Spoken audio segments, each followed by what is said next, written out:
In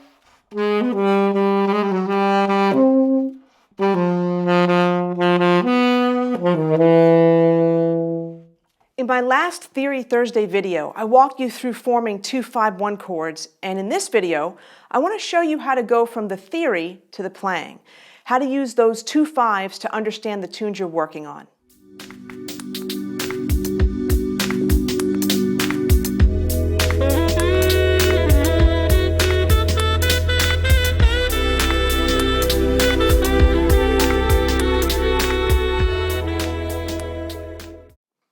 Hey, I'm Donna from DonnaSchwartzMusic.com, and I've helped hundreds of students all over the world of all ages and abilities boost their performance skills and learn how to improvise with confidence. There are so many jazz standards that have this 2-5 chord progression.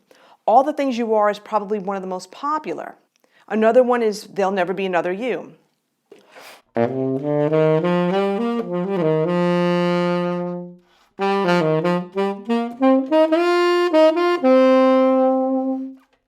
Autumn Leaves is another one.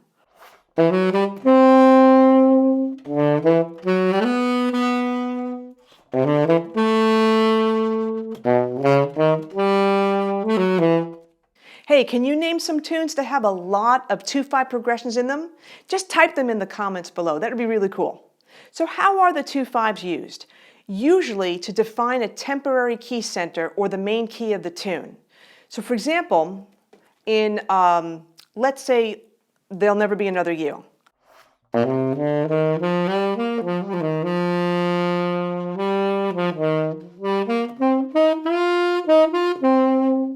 So it starts off on my F.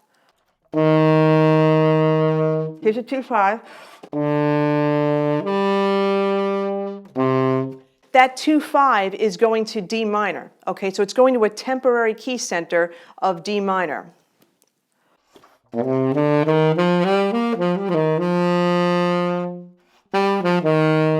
There's a D minor right there. In the second line of that tune, starts off in D minor, then goes to C minor, F, and then B flat.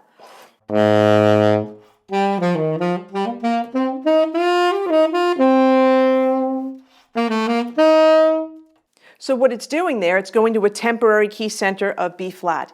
Now by finding these 2-5 progressions, you could make it much easier to analyze a tune and know what to play because you won't be stuck looking at every chord. That's the equivalent of looking at every letter in a word when you read out loud. There will never. It'll also help you understand a tune with a lot of chord changes. Another way to use 2-5 progressions is by practicing patterns. There's tons of books out there with 2-5 patterns to help you build your vocabulary. You got to remember this though. These patterns are to build your vocabulary, not to force a whole bunch of them into a tune when you're performing in public. Now what you can do is take a simple pattern like this. The 2 and the 5 are in that first measure. Okay, 2-5, I repeated it 2-5, and what you could do, take that simple pattern, and whatever tune you're working on, just alter the rhythms of that pattern to fit the chord sequence. So if you have like one measure of the 2 chord, instead of going, you're going to go, and then if the 5 is in the next measure, you're going to play that third of the 5 chord. So 1, 2, 3.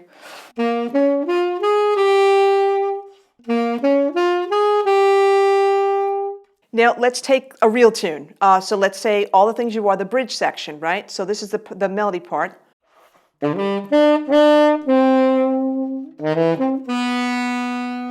Right, that first part. So ba-do-ba-ba-ba. So we've got B minor, then E, then A is the 1.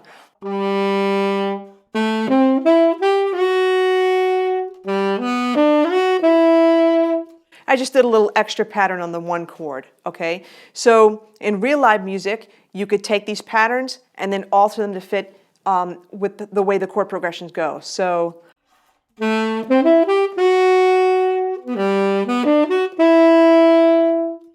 Now practice this really slowly so you have control and understand how the pattern fits so that you can hear how the chords are outlined. That's basically it. All right, so don't forget, tap that subscribe bell below so that you know when my next Theory Thursday video comes out. Hey, thanks for joining me. On that note, take care. Have a great day.